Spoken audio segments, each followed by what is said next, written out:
messieurs, bienvenue à la démonstration de montage et démontage d'un échafaudage sur cadre métallique.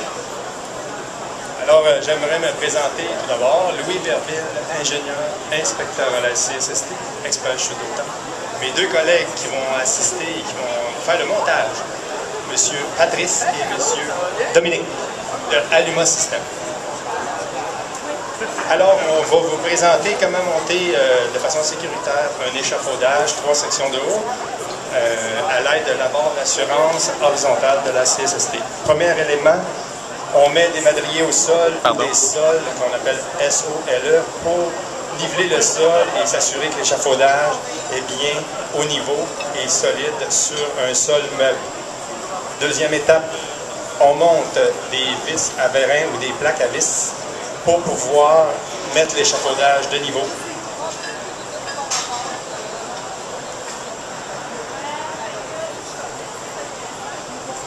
En passant, chaque jour, 2 travailleurs se blessent en tombant, les travailleurs de la construction.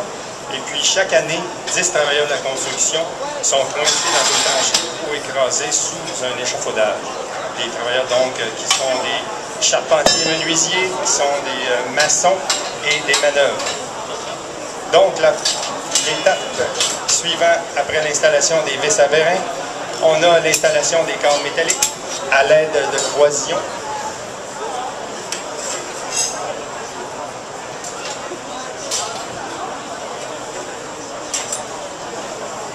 Si jamais vous avez des questions, gênez-vous pas, levez la main, je vais essayer d'y répondre si je vous vois le plus vite possible.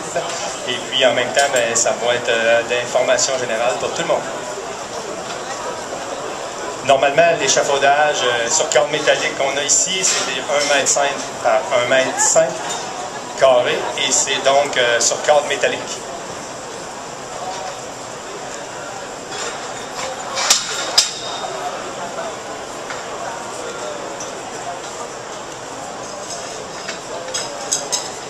À noter spécifiquement, il y a un des 2 travailleurs qui porte un harnais de sécurité avec un cordon d'assujettissement double en Y.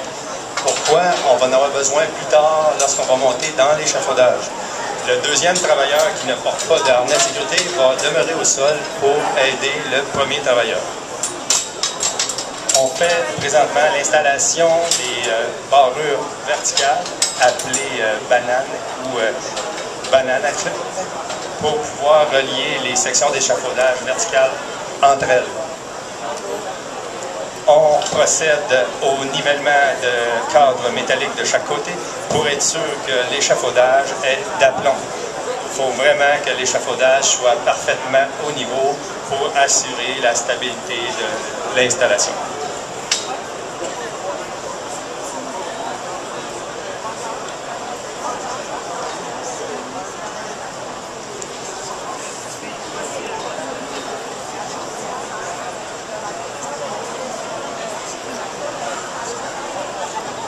Oui.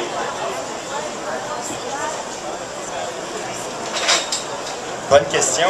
Suite, lorsque les vérins à vis vont être bien ajustés, le travailleur va procéder à l'installation de clous pour retenir les plaques à vis sur les madriers de bois qui sont au sol.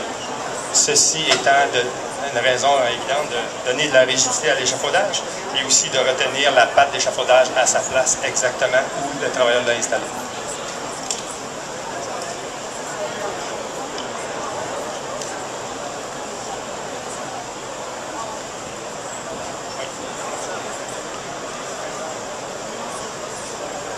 Donc, tel que demandé la question, les travailleurs procèdent à l'installation de clous. Merci beaucoup pour la question.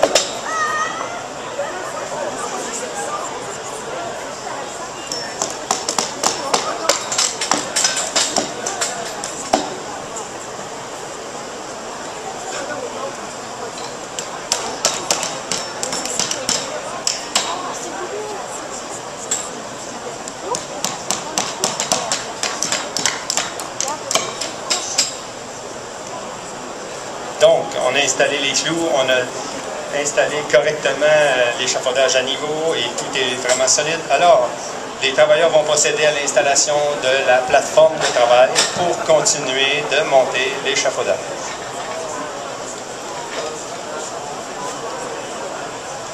Il y a un standard des madriers, oui, selon le code de sécurité pour les travaux de construction. Les madriers, c'est des 2 par 10, 2 pouces par 10 pouces en moyenne. Et il faut qu'ils soient certifiés CSA ou conformes à la norme.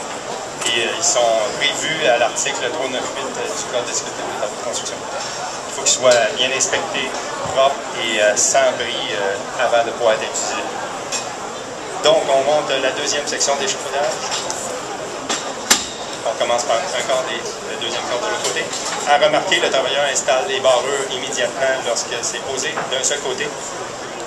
Les barreurs sont installés à l'intérieur des croisillons. Pourquoi? Parce que ça empêche les barreurs verticales.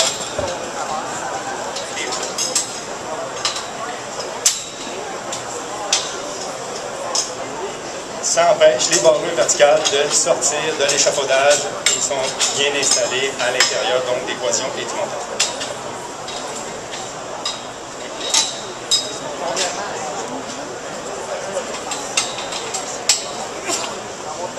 Donc, le travailleur a installé la deuxième section d'échafaudage. Il a installé ses barrures verticales.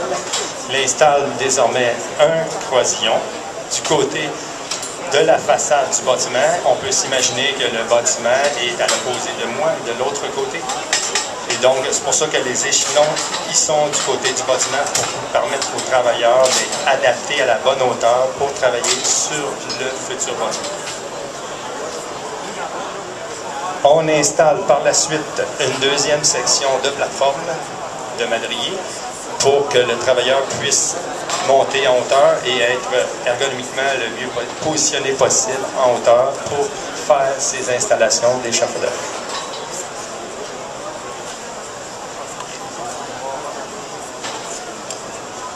On installe toujours 2 sections de madrier pour faire une plateforme minimum de 470 mm. Comme vous avez remarqué, il a mis les 4 barreurs dans les 4 coins de façon à fixer les 2 sections d'échafaudage verticales pour empêcher tout désengagement accidentel. Il installe le prochain croisillon pour rendre rigide la deuxième structure, la deuxième section d'échafaudage en hauteur.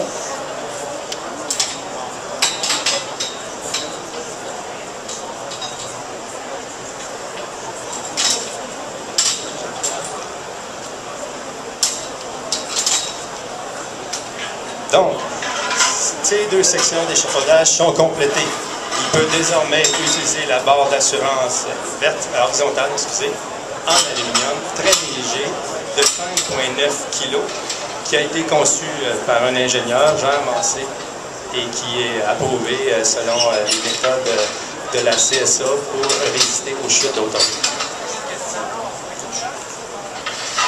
Bonne question, c'est les fabricants d'échafaudage qui la vendent directement et qui peuvent vous donner une idée du prix, grosso modo. Je ne suis pas dans ce domaine-là, malheureusement, des coûts et des... Alors, donc, le travailleur, avec son double Y dans le dos, a attaché une de ses pattes de sécurité de son harnais, son cordon d'ajustissement, après le crochet ou l'anneau de sécurité de la barre d'assurance et donc est protégé contre les chutes désormais, malgré qu'il n'est pas nécessaire de s'attacher à cette hauteur-là, car il n'est pas à 3 mètres et plus de hauteur. Comme moyen de prévention et de sécurité, M. Patrick s'attache en hauteur après la barre.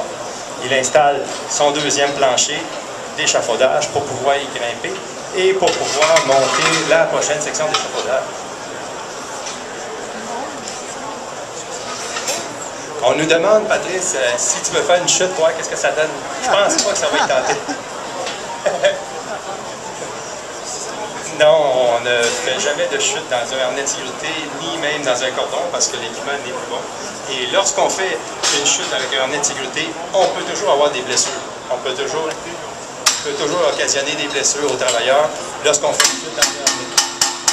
Pourquoi? Parce que ce n'est pas un système primaire de sécurité, c'est un système qui est plutôt actif et qui va s'activer seulement si le travailleur fait une chute. Donc, il y a des risques de blessure toujours. On ne veut jamais que les travailleurs tombent, évidemment, mais c'est pour la prévention en tant que tel. Donc, on a monté une section d'échafaudage, on est rendu à 3 sections de haut. Il monte son autre cadre métallique de l'autre côté. Il est assuré par la barre encore. La barre, on voit qu'elle est à la hauteur des genoux, mais assure une sécurité quand même pour le travailleur. Il installe un poisillon du côté de la façade du bâtiment. À remarquer qu'il a mis ses barrures verticales encore pour les sections d'échafaudage entre la deuxième et troisième section. Les 4 coins sont protégés. Il installe donc le dernier poisillon, le côté façade. À ce moment, le travailleur n'a pas nécessairement besoin d'avoir de garde-corps. Il est protégé par son harnais de sécurité et son cordon d'ajustement. Donc, les garde-corps, lors du démontage, si le travailleur est attaché, n'a pas besoin d'être installé pour l'instant. Il va installer des garde-corps seulement pour les maçons ou les travailleurs qui vont par la suite venir utiliser l'échafaudage en tant que tel pour les protéger contre les chutes. On monte donc la section encore de plateforme pour pouvoir le mettre à la bonne hauteur. Un madrier, 2 madriers.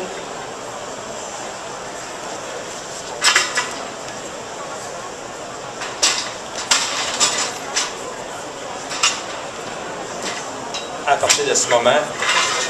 Patrice peut monter la barre d'assurance. Il peut s'attacher au cadre, un des cadres d'extrémité, comme il le fait avec une de ses pattes de son cordon.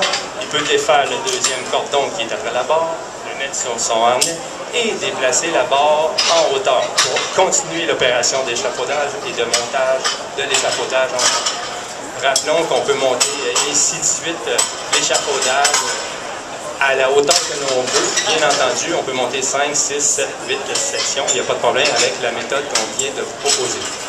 Et présentement, on ne peut pas monter plus haut ici car la base de l'échafaudage n'est pas assez large pour la sécurité du travailleur. Si on veut monter plus haut, il faudrait élargir les stabilisateurs, la base de l'échafaudage, de façon à ce que la plus petite base de l'échafaudage soit plus que 3 fois la hauteur permise. Donc, pour un échafaudage présentement de 1,5 m de large, on peut monter seulement 4,5 m de haut. Là, présentement, il est à moins de 4,5 m, donc il n'y a pas de problème. Donc, il peut désormais installer son deuxième cordon après la barre et peut continuer le montage de son échafaudage en installant le dernier poisillon.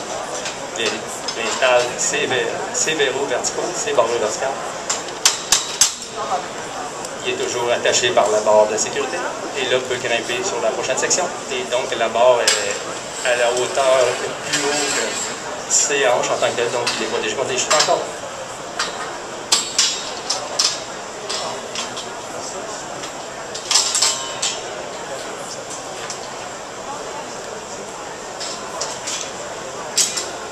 À remarquer, cette barre de sécurité a été designée par Jean Mancé, ingénieur, et a suivi des tests de résistance par le CRIC. Et donc, on a complété complètement notre échafaudage et en toute sécurité. Donc, merci beaucoup. Félicitations Patrice et félicitations Dominique.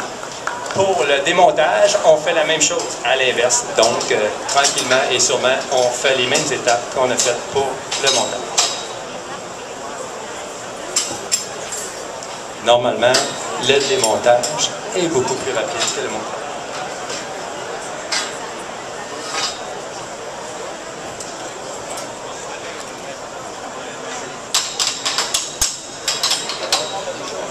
Si vous avez des questions, gênez pas, je suis là pour vous.